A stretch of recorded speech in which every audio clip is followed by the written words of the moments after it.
టీడీలు చెల్లించి ఇల్లు మంజూరు కాని టిట్కో లబ్ధిదారులకు ఇల్లు నిర్మించేందుకు సంబంధిత మంత్రితో మాట్లాడి ఇల్లు నిర్మాణానికి కృషి చేస్తానని ఎలమంచిలి శాసనసభ్యుడు సుందరపు విజయ్ కుమార్ అన్నారు. సోమవారం స్థానిక మున్సిపల్ కార్యాలయంలో మున్సిపల్ చైర్పర్సన్ పిల్ల రమాకుమారి అధ్యక్షతన జరిగిన 46వ సాధారణ కౌన్సిల్ సమావేశంలో ముఖ్య అతిథిగా పాల్గొని మాట్లాడారు.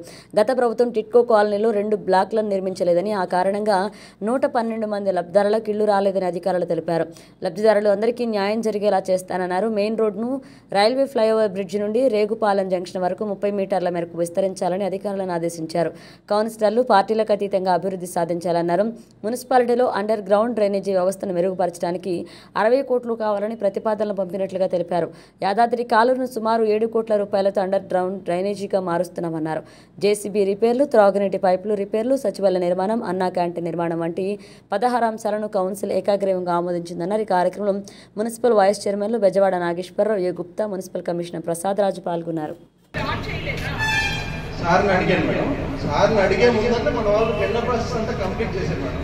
అది టెండర్ ఓపెనింగ్ ఏంటంటే ఎమ్మెల్సీ ఎలక్షన్ కోడ్ వల్ల కొంచెం డిలే అయి ఉండడం వల్ల ఇది ఇంకా పెండింగ్ ఉంది మేడం. యాక్చువల్గా అయితే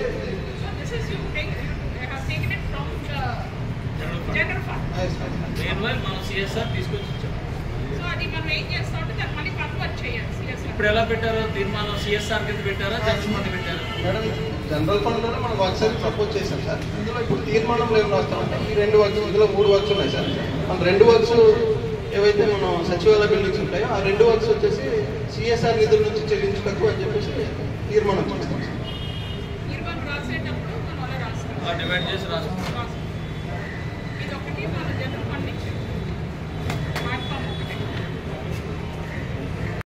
మనమేమి దాన్ని మేము క్లెయిమ్ చేయడానికి లేదు, క్లెయిమ్ చేయడానికి లేదు.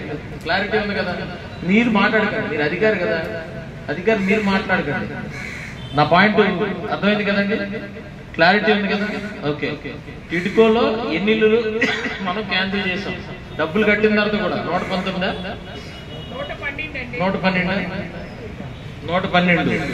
112 అంటే 2 బ్లాకులు. ఒక బ్లాక్లు ఎన్ని ఉంటాయి?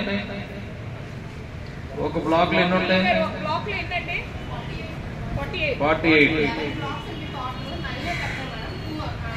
సరే, ఇది ప్రాబ్లం ఎక్కడ వచ్చిందంటే పాలసీలో ఏదో ప్రాబ్లం తీసుకొచ్చి దాన్ని తగ్గించి ఇవ్వడానికి ఏదో చేసి మొత్తానికి 2 బ్లాక్లు క్లియర్ గా ఆపేశారు.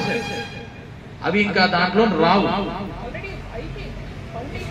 ఫౌండేషన్ ఉందండి, but it has closed. Basement కింద పాలసీ మార్చేశారు. వైఎస్ఆర్ ప్రభుత్వం వచ్చిన తర్వాత పాలసీ మార్చారు 1924 మధ్యలో. క్లియర్ అండి. కాబట్టి 2 బ్లాక్స్ ఆపేశారు.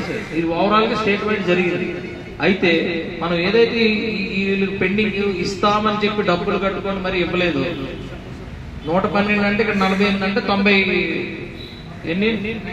96 యూనిట్లు ఉన్నాయేమో. అర్హత లేదమ్మా, నాకు తెలియదు. అర్హత ఉందో లేదో, అందులో ఉందో లేదో నాకు తెలియదు.